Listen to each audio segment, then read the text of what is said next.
I called my brother to ask about his wedding plans for tomorrow. He casually said, "Oh, we had it yesterday. We didn't invite the embarrassment." My parents just laughed and said, "We had to follow his orders, he's the boss." So, that Monday, I fired them all. Now, I'm just sitting back, counting their missed calls. Kelly Ford is my name. This year, I turned 32. Only the lights in the store lighted my workplace. The sky had grown absolutely dark.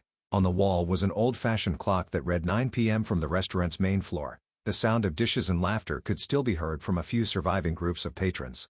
Within 6 months of launching, my third restaurant, Alma, had gained popularity among local gourmets. A local food magazine arrived today and was spread out on my desk.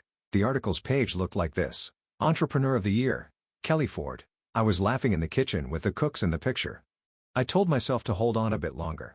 I went through the accounting book and glanced at my brother Dylan's monthly financial report. I let out a little sigh as I checked each number. For 4 years, Dylan had been in charge of my company's accounts. It was more of a familial duty than a business choice to hire him. He majored in finance in college, but for some reason, he was never able to get a steady employment. I gave him a chance at my parents' insistence. We were treated quite differently in the family when I was a child. Why? The oldest son was named Dylan.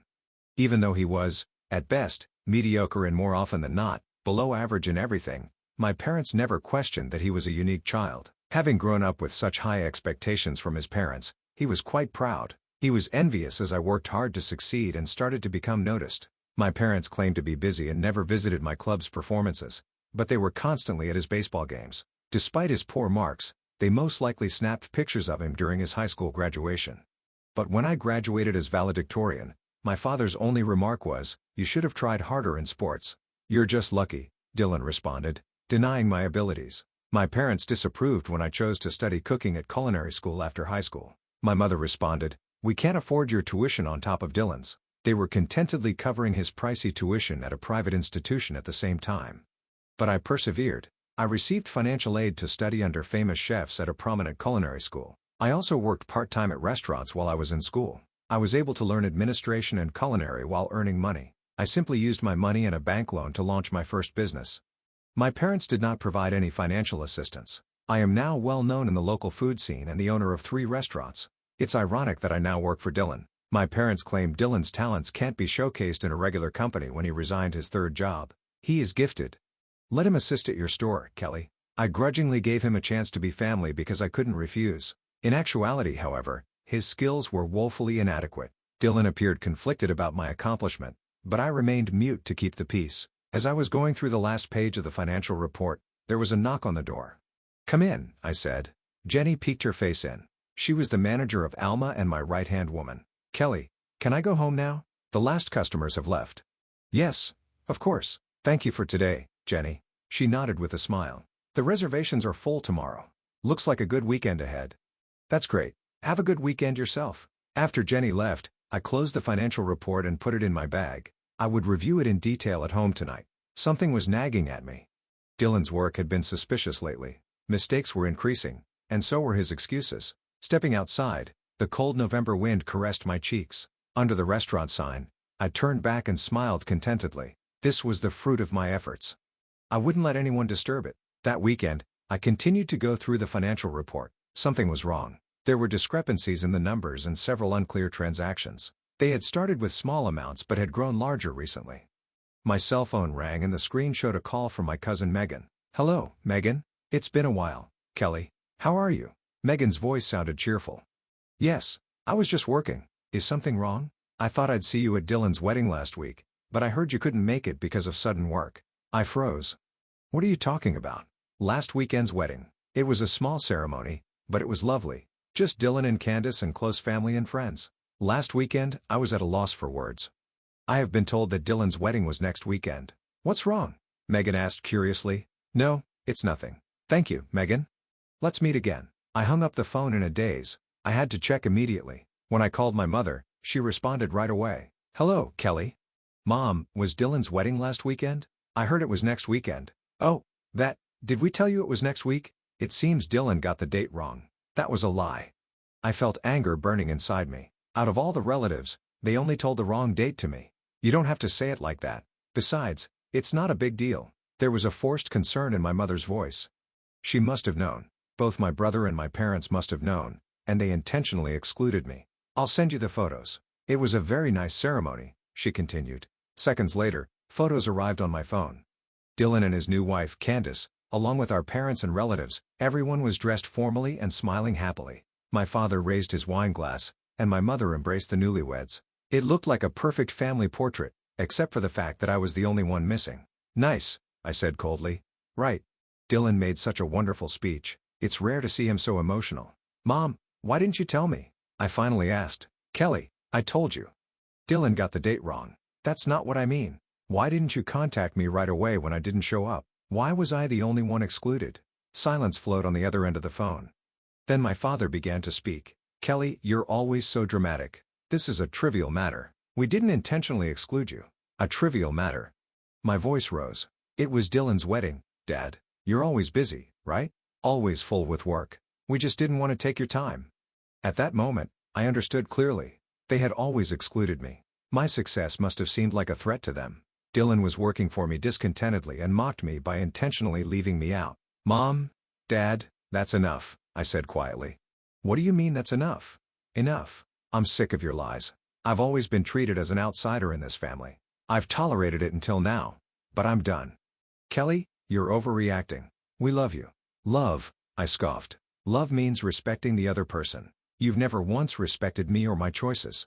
My father's voice turned cold. You always want special treatment. Dylan is our eldest son, and of course, we would celebrate his wedding. He's always been helping us. Have you forgotten about the money I sent? What are you talking about?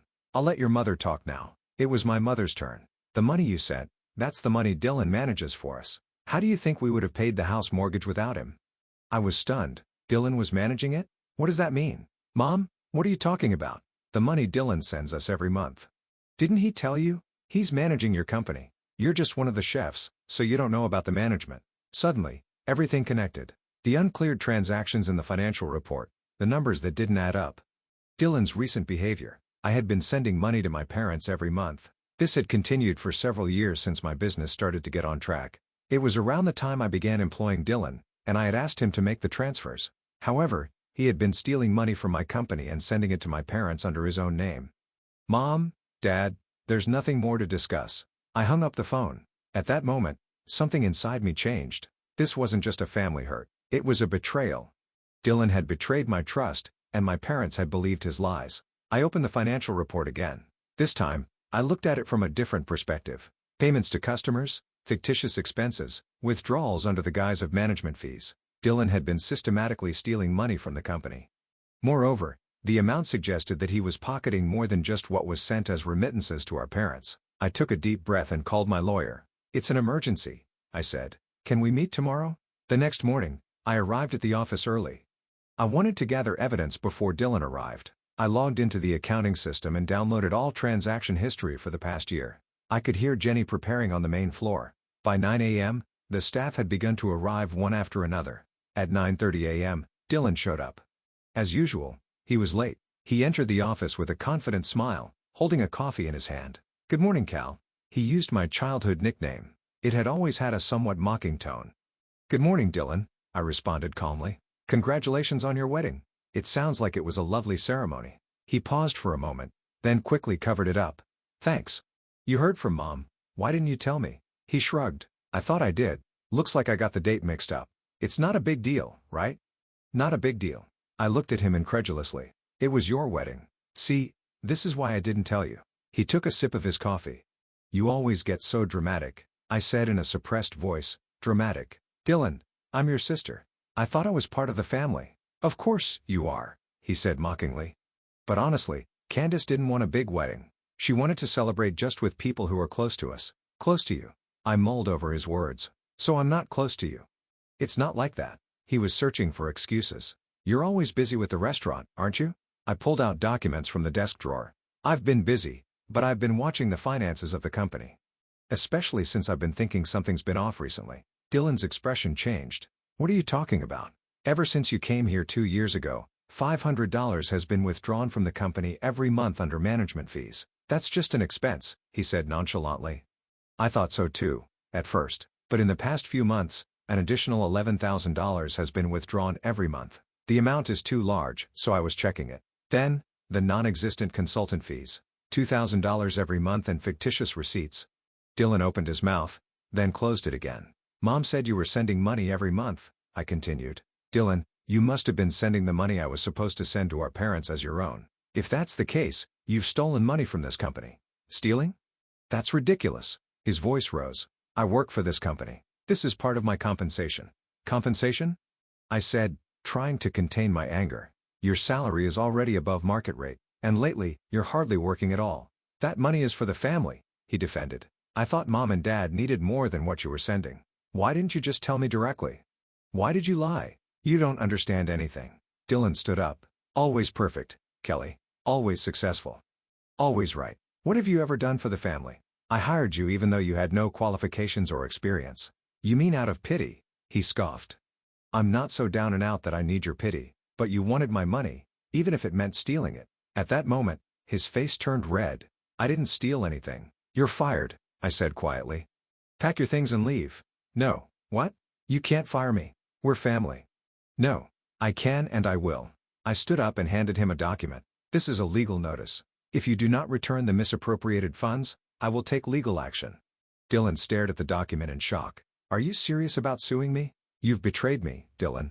You stole from the company, lied to our parents, and excluded me from one of the most important events of my life. That's not true. Leave before I call security, I said calmly. Dylan clutched the documents with trembling hands. As he turned at the door, he sneered. Perfect, Kelly. Forever alone, Kelly. Ever wonder why? Because no one wants to be around someone as cold as you. As the door closed behind him, I collapsed into the chair. My hands were shaking. This was not just a dismissal. I had cut ties with my family. Yet strangely, I felt a sense of liberation. No more lies or betrayals to deal with. No more being trapped in an endless loop of expectations and disappointments. I took out my cell phone and messaged my lawyer. Proceed. That evening, the restaurant was fully booked. I stayed in the kitchen longer than usual, cooking alongside the chefs. By engaging my hands and pouring my creative energy into the work, I tried to calm the turmoil inside me. After closing, I drank wine with the remaining staff and listened to their stories. I didn't tell them the truth. I only said that Dylan had left for personal reasons. When I got home, there was an unfamiliar car parked in front of my house. A figure was sitting on the bench near the door. It was Dylan. What are you doing here? I asked as I got out of the car. He stood up. His face was twisted with anger, his eyes burning with rage. Finally back, he crossed his arms and spoke with a domineering attitude. There's nothing left to talk about. I took out my keys and headed for the door. Kelly, he shouted in a commanding tone. Look at me. It's your duty to listen to me. I stopped and turned around. What should I listen to? More lies? More excuses? It was a mistake. He raised his voice. It was for a debt. It became a problem because you overreacted. A debt. I laughed bitterly. You stole from the company, Dylan. Shut up. He pointed a finger at me. What do you know? I needed the money for my marriage to Candace. It's only natural for family. Then why didn't you tell me? I'm your sister. You could have honestly asked for help. You think I would beg from you? He snorted. That's just like you. Always flaunting your success, looking down on me. He laughed bitterly. Our parents expected it from me. It was me. I was the one to save the family. So you stole my money and sent it to our parents as your own. It was my right. He pounded his chest. You gave me a job. How gracious. Half of your success is thanks to me. Then why did you exclude me from your wedding? That again. He waved dismissively. The wedding was just a ceremony. If you had been there, everything would have been ruined. You always get all the attention when relatives gather. Always. His words stung sharply, but it was the truth. At family gatherings, I was rightfully recognized for my achievements. Everyone noticed the success I had earned through my own efforts. I knew that my parents and Dylan resented that. Does Candace know what you've done? What did you tell Candace? His face was momentarily stricken with panic. Nothing, I answered quietly. Not yet. She'll believe me, no matter what you say. He stepped closer, threateningly. I've told her I'm your business partner in the company. That's a fact. Your restaurant is partly mine, he stated proudly. What's wrong with saying that? Unbelievable. I sighed. You've built everything on lies. Kelly, he commanded, take me back. I need the job. Right now, it's your duty as my sister. Why? Why, really? He scoffed. If Candace finds out the truth, she'll leave me. She was attracted to my status. Afraid the truth will come out? I said coldly. That's unfortunate. But I will never give you anything again. What? His face flushed, and he clenched his fists. Is this what a sister does? The conversation is over. I opened the door. Return all company property by tomorrow. Security will be present when you come to the office. You're going to regret this, he threatened. Just go, I said. This is a goodbye. Dylan glared at me for a few seconds before kicking the ground violently. To be treated like this. He started walking briskly toward his car. He opened the door roughly, turned back, and yelled, "We're family." You betrayed that. We were, I replied and quietly closed the door. The car engine roared aggressively, and the tires screeched as he drove away. The next morning, I sent a concise message to my parents. I explained that Dylan had stolen money from the company and sent it to them under his own name, that he had intentionally excluded me from his wedding, and that I could no longer continue my relationship with the family. There was no reply from my parents. That night, after sending the message, I couldn't sleep. What is a family? Is it just about blood ties, or is it a relationship built on trust and respect? The next day, my mother called. "Kelly, I'm calling about Dylan." Her voice was weary. "What's happened?" I asked calmly. "He's in a terrible state. Candace has left him after finding out the truth. He's out of money and out of a job." "That's unfortunate," I said, "but that's the result of his own choices. How can you be so cold to them?" My mother's tone was accusatory. "He's your brother, Mom. He stole from me. He put my company and reputation at risk. And for years, he intentionally excluded me. Everyone makes mistakes, Kelly." "Mistakes?" I chuckled bitterly. "This wasn't just a mistake. It was deliberate betrayal. He needs help," my mother pleaded. "Can't you give him a job?" "No." My voice was firm. "Kelly Ford." My mother raised her voice. "How do you think I raised you? Families are supposed to help each other. I won't help him anymore, Mom. That's my final decision." There was silence on the line for a few seconds. Then her voice turned cold. "I understand. If that's how you feel, you're no longer part of this family." Those words hurt, but they were not unexpected. "If that's your choice," I said quietly. "Goodbye, Mom." Hanging up, the pain was less than I had anticipated. Instead, I felt a strange peace. It was as if I had been freed from the burdens of family expectations and disappointments that had plagued me for years. That conversation was the last. I blocked my parents' numbers after that. Weeks passed. My life became quieter. I received no more communication from my parents. While I occasionally thought of them, the pain that used to accompany those thoughts was gone. Work was going well. Thanks to the new financial manager, the company's finances were organized and more transparent. I was finally able to move forward with plans to open a fourth restaurant. One day, while I was working in my office, Jenny knocked on the door. "Kelly, do you have a moment?" She seemed a bit nervous. "Of course. What's up?" She hesitated before speaking. "Someone's outside. He wants to see you." "Who?" "Your brother." I froze. "Dylan?" Jenny nodded. I wasn't sure whether to let him in. I took a deep breath. "Do you know what he wants?" "No. He just said he needs to talk to you." I considered the situation. Should I see Dylan? What if he was here to ask for something again? Yet, turning him away without seeing him might not resolve anything for me either. All right, I decided. Let him in. When Dylan entered, he looked different. Gone was his usual confident demeanor, replaced by a man who appeared exhausted. "Kelly," he said weakly. "Dylan," I responded calmly. "What do you want?" He stood even though I gestured towards a chair. "There's something I need to talk about. I need help." I watched him. Dylan never showed up in front of me unless he wanted money or something else. Dylan spoke the words, "Candace left me." I remarked, "That's unfortunate." He peered out the window. "My parents have also deserted me. Is it not unbelievable? They haven't been in touch with me despite everything I've done." When I said, "They're ashamed of their actions." "Until now," said Dylan, "particularly Dad. He recently read an article about you. Claimed to be proud." I remained silent.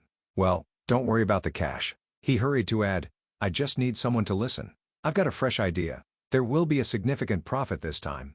So let's just help me and let the past be the past." "Dylan," I cut him off. "Why did you come here?" He inhaled deeply. "I want to return to work, of course. If you hadn't overreacted, none of this would have occurred." I steadied my gaze on him. His eyes were devoid of any hint of sorrow. When I responded, "That's not possible. First, you need to get treatment for your anger issues and narcissism problems you've had since you were a child." "What?" His face tensed for a minute. "That is absurd. Problems with anger? Avoid making me chuckle." "Is that so?" I said. "It's none of your business," he said abruptly. "You always despise me. Do you believe I'm having issues? I am flawless." It followed the same trend. He became agitated if his pride was hurt. I couldn't think of anything to say at that response. With an authoritative tone, he stated, "You have an obligation to rehire me. Isn't our family our family? Or will you also disregard our blood ties?" Saying in a low voice, No matter what you say, my decision won't change. You need medical attention, Dylan.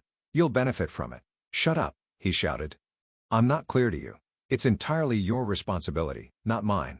Enraged, he kicked the door open and walked out. He crossed the parking lot, and I observed from the window. Enraged, he slammed the door of his car and drove off, screaming his tires. Jenny returned. Are you okay? I gave a nod. Yes, I'm fine. What did he want? A way to avoid admitting his faults, I said. Dylan's trial started a few months later. His anger management therapy was mandated by the judge. The therapy would probably have to be administered to him. For him, it could be the finest medication. I also made the decision to cease giving our parents money. Oddly, they haven't been in touch with me, even though their life seems to be growing harder. Maybe as Dylan had mentioned, people are now beginning to take notice of me. Life is not easy. Family is the same. I got my car started again and went home. I will continue to follow my own route tomorrow, proud.